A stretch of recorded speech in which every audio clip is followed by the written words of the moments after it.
Hello students, आज हम दिव्य भारती हिंदी पाठ पुस्तक अंक 7 के अंतर्गत आने वाले पाठ नंबर 1 जो कि हमारे पास है गाता खग। ये एक कविता है जो किसके द्वारा लिखी गई है। इसके कवि हैं सुमित्रा नंदन पंत।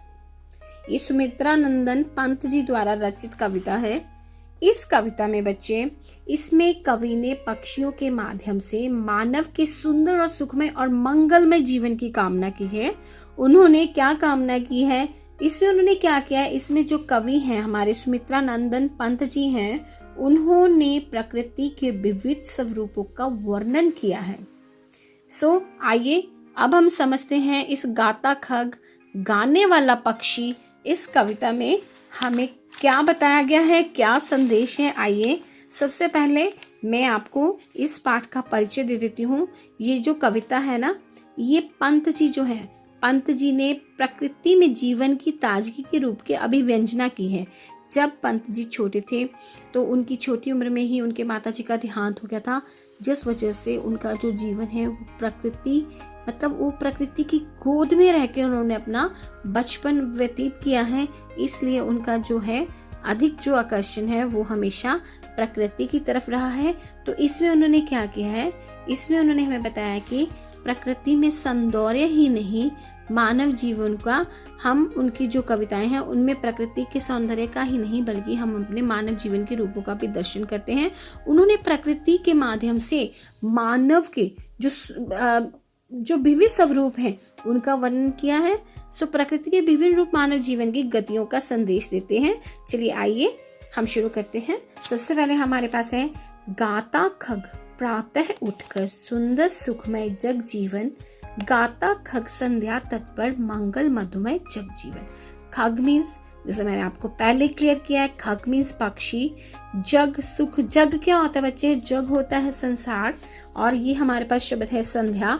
संध्या मीन्स शाम, तट मीन्स किनारा, मंगल मीन्स कल्याणकारी, और मधुमय मीन्स सुखमय। चलिए अब हम इस सारे पैराग्राफ की व्याख्या करते हैं। सबसे पहले देखिए, फिर से एक बार मैं पढ़ती हूँ। गाता खग प्रातः उठकर सुंदर सुखमय जग जीवन, गाता खग संध्या तट पर मंगल मधुमय जग जीवन। इन पंक्तियों का अर्थ है, इसमें कवि हमें ये बता रहा है कि जो प्रभात होती है, जो सुबह का समय होता है, उस समय पक्षी उठकर, गाता खग प्रातः उठकर सुंदर सुखमय जग जीवन, वो क्या करता है, सुबह उठकर मधुर गीत गाता है। गाता खग संध्या तट पर मंगल मधुमय जग जीवन, और संसार के लोगों को क्या करता है, सुखी और समृद्ध जीवन की कामना करता है। इसी प्रकार संध्या, गाता खग संध्या तट पर मंगल मधुमय जग जीवन, इसी तरह संध्या यानी शाम के समय वह कल्याणकारी और मधुमय जीवन के गीत गाता है। वह कौन, पक्षी। कवि को जो है पक्षियों का जो चहचहाना है, वो कवि क्या करता है कि वो कवि कहता है कि कवि को पक्षियों के चहचहाने में क्या सुनाई पड़ता है, मधुर जीवन संगीत सुनाई पड़ता है। पक्षियों का जो स्वर है इस बात की प्रेरणा देता है कि ये जो संसार है ये सुंदर और सुखमय है।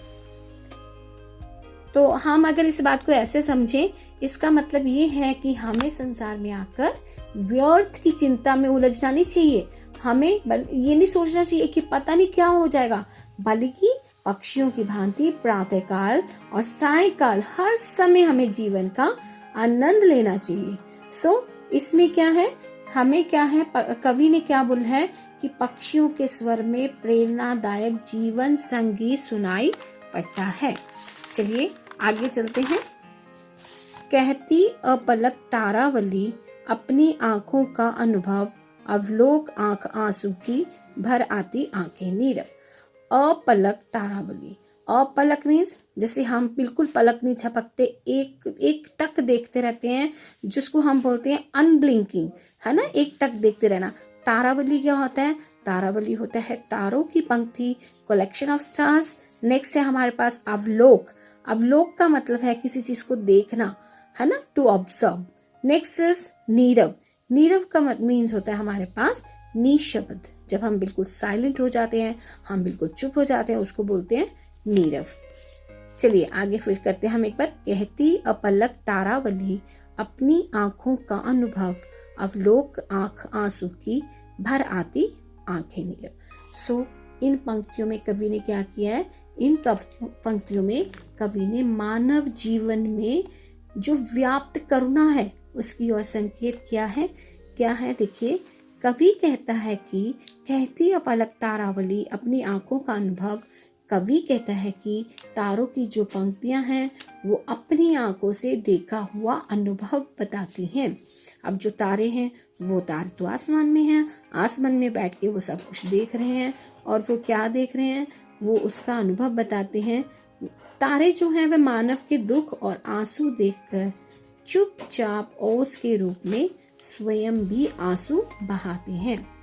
यहाँ पे इन पंक्तियों से जो कवि का तात्पर्य है, कवि का जो भाव है वो ये है कि मानव जो जीवन है ना, जो इंसान का जीवन है, सुख और दुख दोनों का मिश्रण है, दोनों का मिला जुला भाव है। जो प्रकृति है, जो नेचर है, वो मानव के सुख और दुख दोनों की साक्षी है। देखिए यहाँ जो तारों की पंक्तियां हैं, अपलक तारावली, यहाँ जो तारों की पंक्तियां हैं उनको देखकर ऐसा प्रतीत होता है कि मानो करुणा से भरी आंखों से वो आंसू छलका रहे हों। ठीक है, सो आगे है मतलब आंसू के द्वारा ही वो चुप रहकर तारे अपना दुख प्रकट करते हैं। मतलब इसका अगर हम भाव निकालें तो भाव ये है कि जो तारे हैं वो मानव के दुख से दुखी होकर संवेदना प्रकट करते हुए प्रतीत हो रहे हैं। चलिए आगे चलते हैं हम। हमारे पास है हसमुख प्रसून सिखलाते पल भर है जो हंस पाओ, अपने उर की सौरभ से जग का आंगन भर जाओ। सो इन पंक्तियों में जो है कवि ने मानव को क्या किया है, प्रसून। सबसे पहले मैं आपको यहाँ पे इनके अर्थ क्लियर कर देती हूँ। प्रसून मीन्स फूल, फ्लावर, और उर मीन्स हृदय, जो हमारा दिल होता है, जो हमारा हार्ट होता है, और सौरभ मीन्स सुगंध, जो फ्रेग्रेंस होती है। अब वो कहते हैं हसमुख प्रसून सिखलाते पल भर है जो हंस पाओ, अपने उर की सौरभ से जग का आंगन भर जाओ। इसमें कवि क्या कहता है कि मुस्कुराते हुए जो फूल हैं वो मानव को ये संदेश देते हैं कि ये जो जीवन है ये बहुत छोटा है और हमें सदा इस जीवन में मुस्कुराते रहना चाहिए। अब देखिए फूल यहाँ हमें क्या संदेश देते हैं, फूल ये संदेश देते हैं कि जो संसार है ना, ये जो संसार है इसमें आशा और उमंग की खुशियां बांटकर हम जो हैं, हमें फूल कहते हैं कि जो संसार है इसमें उमंग और खुशियां बांटकर संसार के आंगन को मुस्कुराहट से भर दो। वो कहते हैं, फूल क्या कहते हैं, पल भर है जो हंस पाओ। ये जो जीवन है ना ये बहुत छोटा है बच्चे, बहुत छोटा और नाशवान है, और मनुष्य ने व्यर्थ की बातों में उलझकर इसे क्या बना दिया है, नीरस और उदास। हम व्यर्थ की बातें सोचते रहते हैं जिससे क्या होता है, हमें ऐसे लगता है कि जो हमारा जीवन है वो क्या है, नीरस है, उसमें कोई रस नहीं है, और हम क्या है, कोई खुशी नहीं है, और हम क्या है, उदास हैं। हमें क्या करना चाहिए, यहाँ पे फूल हमें क्या संदेश देता है, यहाँ पे फूल हमारे लिए एक मैसेज कन्वे करता है।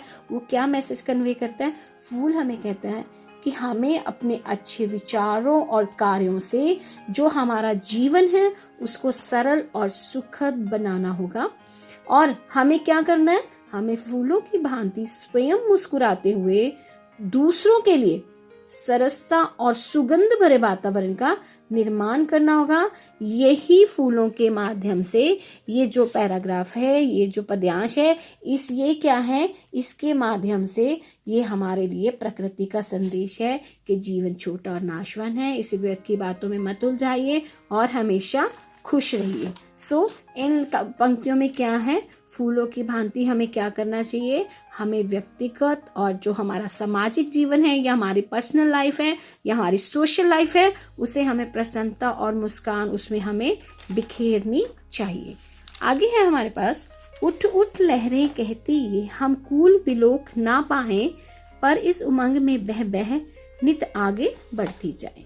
देखिए बच्चे, यहाँ पे हम फिर जो कठिन शब्द हैं उनके हम अर्थ क्लियर करते हैं। सबसे पहले हमारे पास है कूल।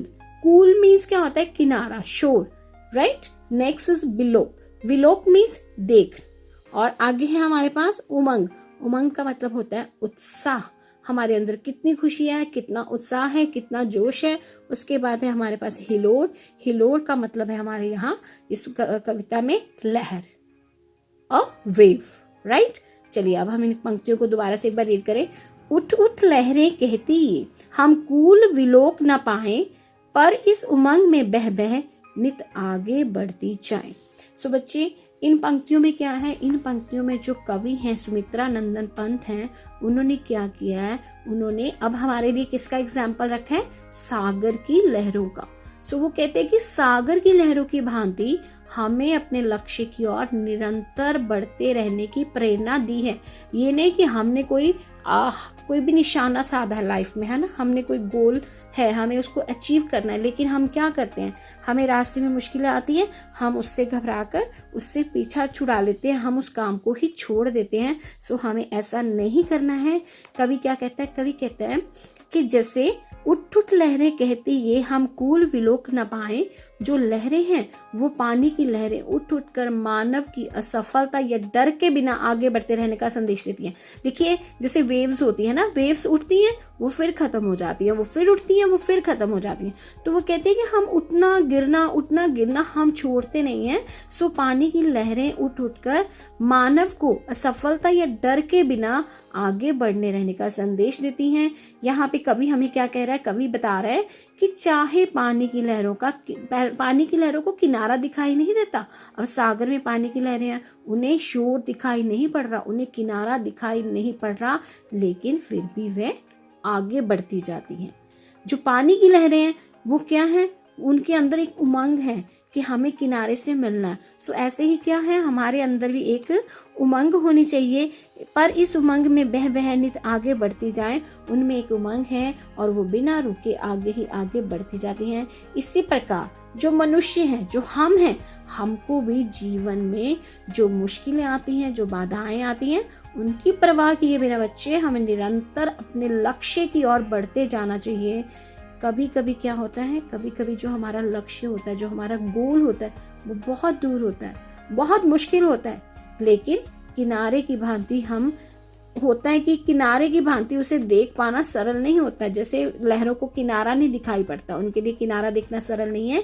इसी प्रकार जो है वो कभी कभी हमारे लिए अपने लक्ष्य को देख पाना आसान नहीं होता, लेकिन फिर भी हमने क्या करना है, एक दृढ़ निश्चय, एक पक्की सोच और एक अटल विश्वास के साथ हमें आगे बढ़ना चाहिए। जब हम ऐसा करेंगे तो बच्चे डेफिनेटली, निश्चित रूप से हमें जो है हमारा लक्ष्य अवश्य प्राप्त हो। ठीक है। सो इस लाइनों से हमें क्या समझ में आ रहा है, हमें ये समझ आ रहा है कि हमें लहरों की निरंतर गतिशीलता के माध्यम से हम जो मनुष्य हैं उससे अपने लक्ष्य के प्रति क्या होना चाहिए, गतिशील रहना चाहिए। ये लाइन्स हमें गतिशील रहने की प्रेरणा देती हैं। नेक्स्ट है हमारे पास, कब कब हिलोर रह जाती रे मिलता नहीं किनारा, बुद बुद विलीन हो चुपके पा जाता आशय सारा।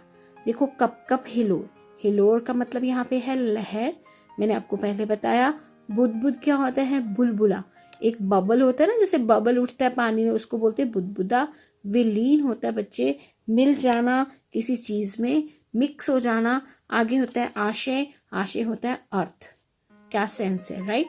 फिर से देखिए, कब कब हिलोर रह जाती रे मिलता नहीं किनारा, बुद बुद विलीन हो चुपके पा जाता आशय सारा।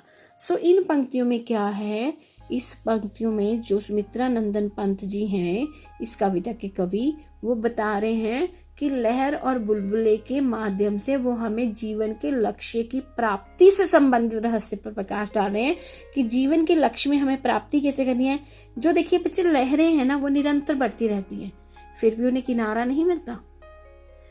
कभी वे ऊपर उठती हैं, उठकर वो दूसरी लहरों के कारण बिखर जाती है। जब लहर ऊपर उठती है, दूसरी वेव्स चलती हैं, उन वेव्स से टकरा के वो उठी हुई लहरें उसमें विलीन हो जाती हैं, वो खत्म हो जाती हैं, बिखर जाती हैं, और कभी किनारों से मिलकर वो टूट जाती हैं। रे मिलता नहीं किनारा, बुद बुद विलीन हो चुपके पा जाता आशय सारा। कभी कभी क्या है उनको किनारा मिल जाता है, लेकिन फिर भी वो किनारे से टकराकर वो लहरें चूर चूर हो जाती हैं। सो बच्चे टूट जाते हैं, किंतु उसी सागर में लहरों के क्या है बुदबुद विलीन हो चुपके। बुदबुद, बुदबुद क्या है बुलबुला, लेकिन उन्हीं लहरों के सागर में आपस में टकराने से जो एक पानी का छोटा सा बुलबुला है वो उत्पन्न होता है। वो अपने अस्तित्व की असीम जलधारा में समर्पित अपने आप को करके अपने अंतिम लक्ष्य को प्राप्त कर लेता है। ठीक उसी प्रकार जैसे आत्मा भी समर्पण भाव से अपने अंतिम लक्ष्य में और परमात्मा को प्राप्त कर सकती है। सो इसमें क्या है, इसमें जो कवि जी ने हमें बताना चाहा वो ये है कि पूर्ण समर्पण भाव से जब कोई साधारण जीव, मतलब कोई भी साधारण जीव अपने लक्ष्य को वो पूर्ण समर्पण भाव जब रखेगा, वो अपने लक्ष्य को बहुत आसानी से प्राप्त कर सकता है। सो ये था हमारी कविता की व्याख्या। सो उम्मीद करती हूँ आपको बहुत अच्छे से समझ आया होगा। आपको समझ आया होगा कि जो पंत जी हैं उन्होंने प्रकृति के माध्यम से हमें फूलों के माध्यम से, तारावली के माध्यम से, हमें फूल के माध्यम से, हमें लहरों के माध्यम से और हमें जो बुलबुला है उसके माध्यम से हमें जीवन की सच्चाइयों को समझाने की कोशिश की है। और इस कविता का सार यही है कि इस कविता के माध्यम से हमें उन्होंने यही समझाया है कि जो मानव है वो अपने सुंदर और सुखमय और मंगलमय जीवन की जो वो कामना करता है, उस कामना को उन्होंने हमें पक्षियों के माध्यम से हमारे सामने प्रस्तुत किया है। सो उम्मीद है आपको ये पोएम अच्छे से समझ आई होगी। Thank you.